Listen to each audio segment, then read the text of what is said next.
I despise JD Vance. I hate the disingenuous way he talks. I hate his smug little smile. And I hate his fear-mongering over immigrants. And I am clearly not the only one. And I'm also not the only one at his speeches, because JD Vance was just heckled and booed mercilessly in the middle of a speech where he was trying to fearmonger, and he instantly crumbled. And we are going to check that out. Just such a therapeutic moment to see the worst vice president in history called out to his face. But before we do, if I could quickly ask you to leave a like on this video. And if you haven't already and you enjoy our channel, to hit that subscribe button. It goes a long way and it really does mean a lot to me. Before we get into Vance, I want to first get a little bit of context on this awful argument he's trying to present by someone who called it out. And that's Jasmine Crockett right here. Have been incredibly busy in Washington this week. You're a part of the House Oversight Committee. There was a hearing this week where the mayors of 4 so-called sanctuary cities were grilled. I want to play a very quick bit of something that you definitely had to share during that hearing. Take a listen. Have any of you been made aware of any immigrant that has had 34 felony convictions that has still been able to roam around in your cities? Anyone? No, ma'am. I mean, Congresswoman, it's true. I just talked about the hypocrisy from the GOP. They're so quick to want to round up people on the streets. They don't really even bother to care, if they look brown or black or whatever, it's okay. But in this instance, you do have a 34 felony convicted felon that lives in the Oval Office. If they need the address, I'm happy to give it to them. But what is going on here in terms of trying to kind of exact some type of pressure and a pound of flesh out of these mayors? Yeah, so first of all, shout out to all the mayors, and I am saying all the mayors. It was definitely interesting to listen to the mayor of New York, but nevertheless, I will say that the mayors as a whole, they really did kind of stand their ground against what they were attempting to do to them, and so I really do applaud them. They were coming up with baseless statistics on crime, and literally they brought the mayor of Boston, Mayor Wu, who is absolutely ranked as the safest large city in the country, and they were trying to lecture her on crime and immigrants. It was absolutely insane, and so that was why I brought out the hypocrisy, and to keep them from trying to come after me and say, oh, I'm engaging in personalities by talking about Trump, I did not mention his name. So I decided that I would work through or around the rules and make sure that I laid out that as they are so outraged by these immigrants and the crime that they're bringing,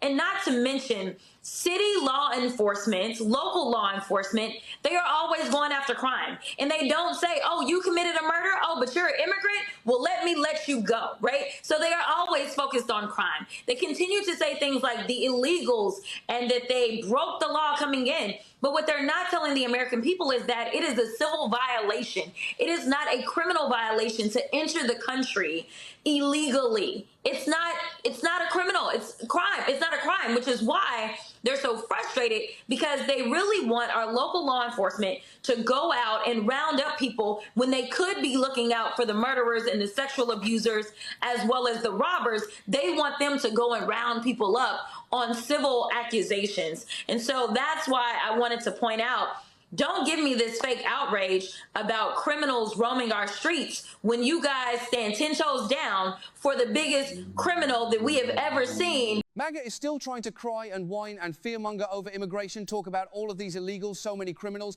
but they don't care about the criminal in the White House or the criminal in the White House who pardoned all the criminal cop-beating insurrectionists. They don't care about that. Oh, what a surprise. But like I said, someone at JD Vance's speech did, and they made sure that they were heard in calling him out. And we are going to check out that beautiful clip right here. Their laws and regulations, they've seen a massive increase in the number of people who have come into their country. You go to the United Kingdom, you go across the world, and you see a very consistent relationship between a massive increase in immigration and a massive increase in housing prices.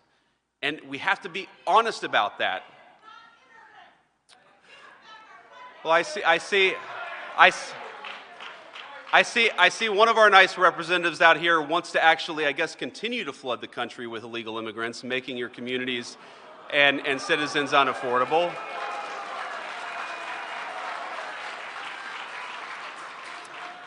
But ma'am, with all respect, one of the reasons why we're doing what we're doing is because we want to make it more affordable for Americans to live. That is one of the reasons why we're doing what we're doing. Now, last week, I visited the southern border, and we decided to check in on what's going on there at the southern border. And of course, like I said earlier, you often hear about immigration enforcement as about crime and about drug trafficking, and that is a big part of it. I was at Eagle Pass, and I was talking to local border control. She is just so gross and so slimy in his response. Oh, I guess this person wants more illegal immigration. All these criminals who are raising your costs. Something JD Vance has never explained, how deflationary immigration is making housing prices more expensive when we have a housing sector held up by immigrants building houses in America, which makes them cheaper, JD. And this idea that there is some huge influx of immigrants taking all these jobs that Americans so desperately want. One is ridiculous. And of course, yes, it is deflationary. That is what immigration is. But JD Vance is just trying to pawn off the economic failures of the Trump administration on their favorite scapegoat immigrants. That's their favorite thing to do. But JD, maybe people's pockets are hurting because of your boss's stupid tariffs. Maybe the economy is collapsing because he is the most chaotic, corrupt, and criminal president in our history. Maybe, JT, you trying to stop deflationary immigration, it is what caused inflation to pop back up. As your boss has already admitted, they know this to be the case. They know this to be true. They know that people are going to struggle. When they cut Medicaid, they know they're going to struggle. When they continue to cut government programs that have people that feed them, that keep them healthy. That is what drives prices up, JD, not immigration. And someone who called out those costs that are being raised because of the Trump administration was Bernie Sanders right here. Explain for a moment what $880 billion in Medicaid means. It means that when in the midst of a health care crisis, millions of children will be thrown off of the health insurance they have.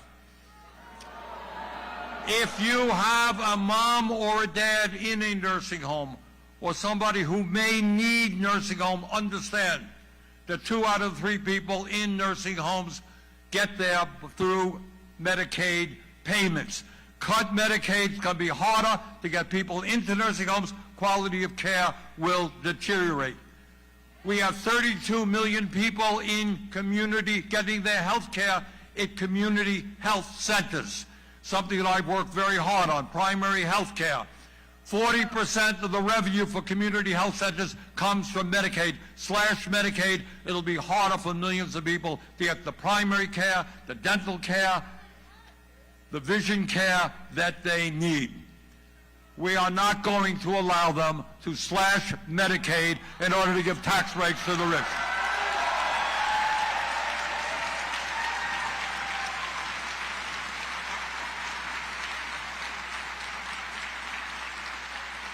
Now, the reason we are in Warren, and we're in Kenosha, and we're in Altoona, is that all of these congressional districts have Republican members of Congress who won by a very slim vote. Your congressman is Mr. James, John James. Apparently you know Mr. James. So my request of Mr. James is very simple. You know, I'm from Vermont, and I am here doing a town meeting in Warren, Michigan.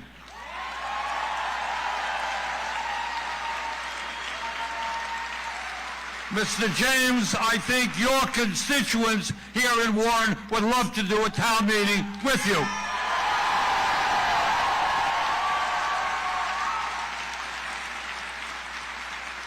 And I think that town meeting should be respectful. People, he has the right to make his case, let him speak. You have the right to ask him questions. And I think the question that is most on people's minds is, why would any member of Congress vote for massive tax breaks for billionaires and then cut Medicaid, education, and nutrition?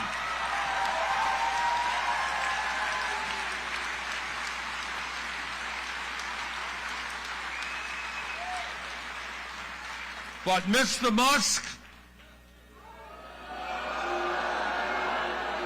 and Mr.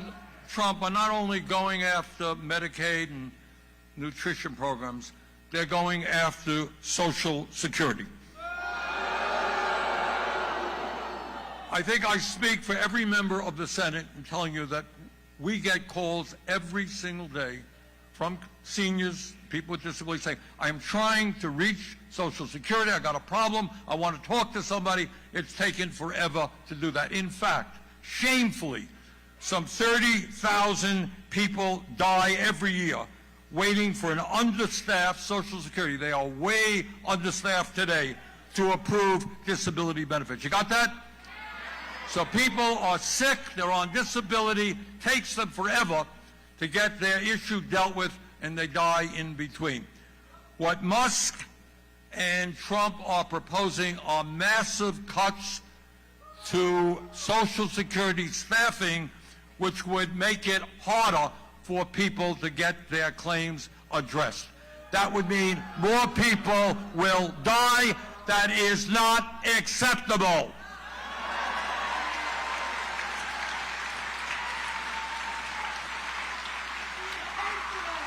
And I'll tell you what else they are trying to do.